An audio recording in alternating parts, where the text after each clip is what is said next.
prosper in the midst of crisis. Bagaimana berlimpah sukses di tengah krisis. Mazmur 1 ayat 1 sampai 3, berbahagialah orang yang tidak berjalan menurut nasihat orang fasik. In English it says, bless the person, bless the people. Diberkatilah.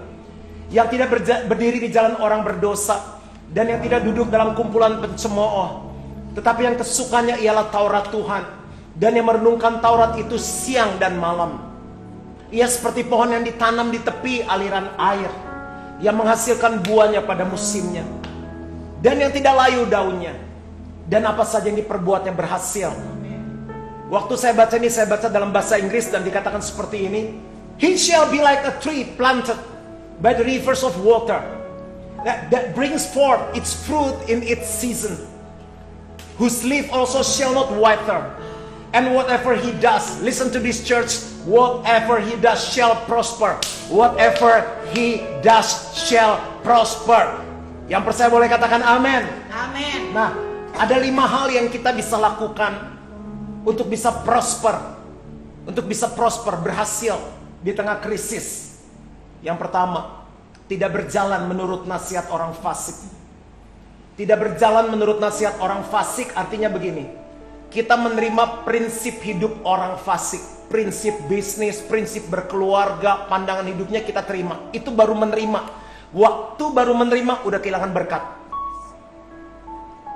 Fasik punya arti mengikuti jalan dunia, mengikuti nasihat dunia, dan tidak tinggal dalam firman. Dia mungkin baca tapi tidak tinggal dalam firman.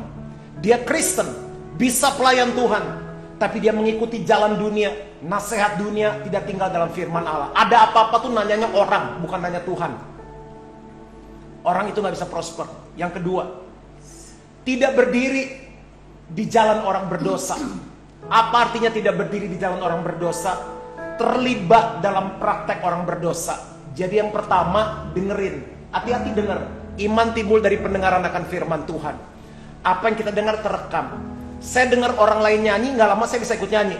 Aneh ya? Itu kekuatan dari pendengaran. Yang pertama mendengar, tapi yang kedua tidak berdiri di jalan orang berdosa. Bukan hanya dengar, dilakukan, dipraktekkan. Itu gak bless, kata firman Tuhan. Yang ketiga, tidak duduk dalam kumpulan pencemooh. Tidak duduk dalam kumpulan pencemooh, apa artinya? Gak bergabung. Jadi yang pertama menerima nasihat orang fasik, setuju dengan mereka. Yang kedua bukan hanya setuju tapi melakukannya. Yang ketiga bukan melakukannya, malah bergabung. Kacau itu. Jadi bergabung, jadi ngegeng sama orang-orang yang melakukan hal yang sama. Pencemooh itu apa sih?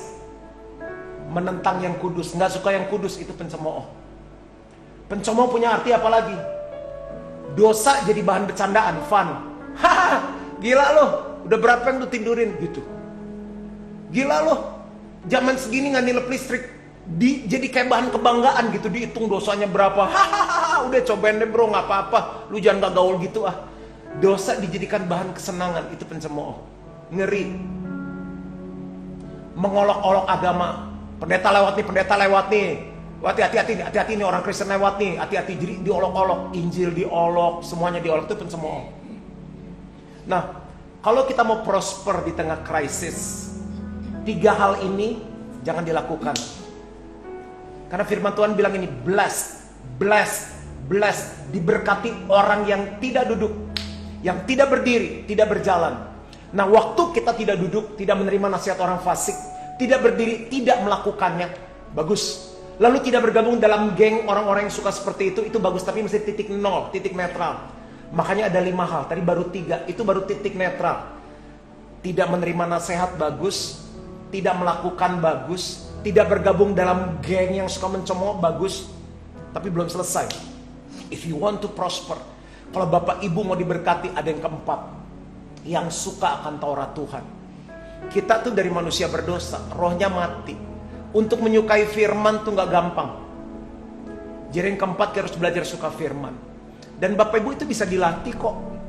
Sekarang nih lagi musimnya sepeda, katanya bentar lagi musim kuda. Makanya mesti cek harga kuda, takut nanti keburu digoreng naik. Ya, yang gak suka sepeda jadi naik sepeda. Tante-tante naik sepeda keren, acim-acim naik sepeda keren, kongko keren. Kok mau naik sepeda mau ke undangan kok gitu, keren banget deh.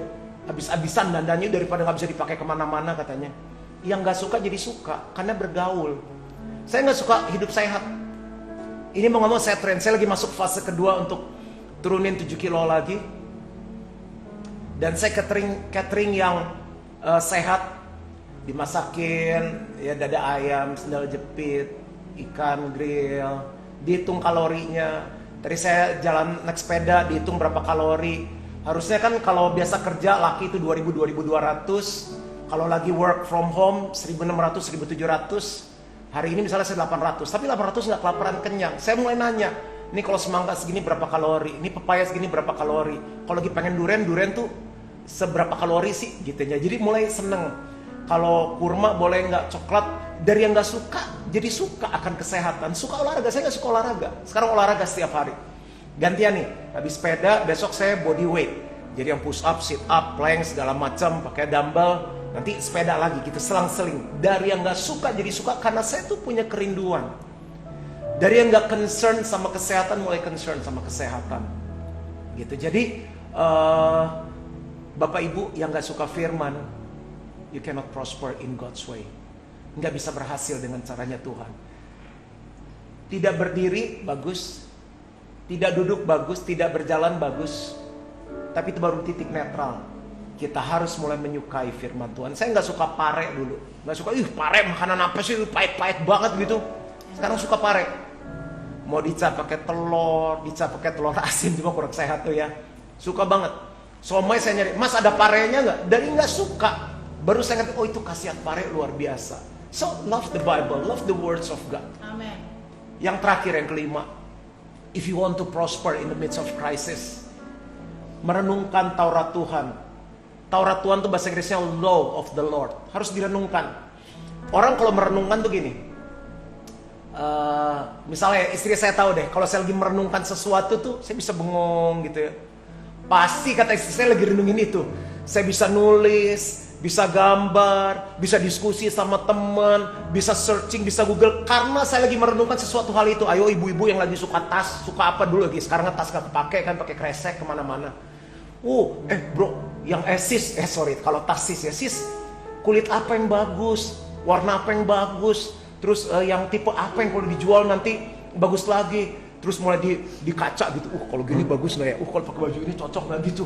Jadi itu namanya ngerenungkan. Akhirnya dari nggak beli sampai beli tuh. Nah, kita harus merenungkan firman dari rasanya berat, dari rasanya nggak suka, sampai kita pengen, sampai rindu, sampai haus, sampai mau melakukan. Nah, baca firman tuh harus begitu. Itu namanya merenungkan. Siang malam, siang malam, siang malam, siang malam, gitu. Pak, aplikasinya apa sih? Saya tutup dengan ini. Merenungkan firman tuh gini, kalau baca firman jangan buru-buru. Tuhan lagi mau bicara apa ya sama aku lewat ayat ini. Nih lagi dengerin saya nih, dicatat. Nanti di sini direnungkan. Tuhan lagi bicara apa ya khusus untuk aku. Gitu, jangan asal baca lewat. Yang kedua, firman ini bagus, tapi bagaimana mengaplikasikannya dalam hidupku gitu. Diterapkan dalam hidupku tuh gimana? Itu merenungkan. Yang ketiga, merenungkan punya arti begini. Aduh, ini bagus ayatnya ya. Kira-kira dosa-dosa apa yang ditegur nih? Yang mana nih yang perlu diperbaiki? Ada orang baca Alkitab, kejadian wahyu bolak-balik. In out, in out, in out. Hidupnya begitu aja. Karena dia gak sampai di taraf merenungkan. Suka enggak, merenungkan enggak. Jadi netral. Berdosa kagak, melakukan yang Tuhan mau kagak. Itu titik netral. Bahaya om, tante. Ya, harus maju, harus titik plus. Dosa-dosa apa yang Tuhan tegur. Tapi jangan lupa, apalagi di tengah krisis ini, kalau baca firman, janji-janji apa yang Tuhan mau berikan. Harus sampai di tahap itu. Pegang janji Tuhan. Tuhan janji gak akan meninggalkan kita loh. Amen. Tuhan janji gak akan membiarkan kita. Yes. Tuhan janji kalau kita jatuh tidak dibiarkannya tergeletak. Pegang janji Tuhan. Amen. Hans coba di C. Asik kalau ada back keyboard. Di D deh. Tuhan menetapkan langkah-langkah orang yang hidupnya berkenan kepadanya. Apabila saya jatuh, tak sampai tergeletak, sebab Tuhan menopang kami. Yang kayak gini dihafalin. Jangan cuma tipe sepeda, tipe lipstick dihafalin. Ayat bro, sis, dihafalin. Dan yang terakhir, apakah ada kebenaran baru yang Tuhan ajarkan? Jadi jangan baca firman, udah pernah nih, udah tahu nih, jangan. Ada yang baru nggak? Ada yang baru nggak? Karena rahmatnya selalu baru setiap pagi. Dan firman Tuhan bilang begini yang terakhir, janji prospernya ia seperti pohon yang ditanam di tepi aliran air. Kalau Bapak Ibu melakukan 5 hal ini, bisnis kita bukan lagi kita yang tanam, Tuhan yang tanam. Kalau Tuhan tanam, gak ada yang bisa cabut. Yang lagi mau pacaran, jodoh, pernikahannya Tuhan yang tanam, gak ada yang bisa cabut. Dan kalau Tuhan tanam, gak pernah salah tanam. Dia tanam di tepi aliran air. Artinya apa? Selalu ada kekuatan yang baru, selalu ada energi yang baru, bahkan di tengah krisis, yang menghasilkan buahnya pada musimnya. Di tengah krisis berbuah. Saya pelajari buah apa? Segala sesuatu yang bikin tuannya senang. Ialah yang punya pohon apel pasti pengen pohonnya manis. Kalau kita melakukan 5 hal itu, buah kita manis, keren.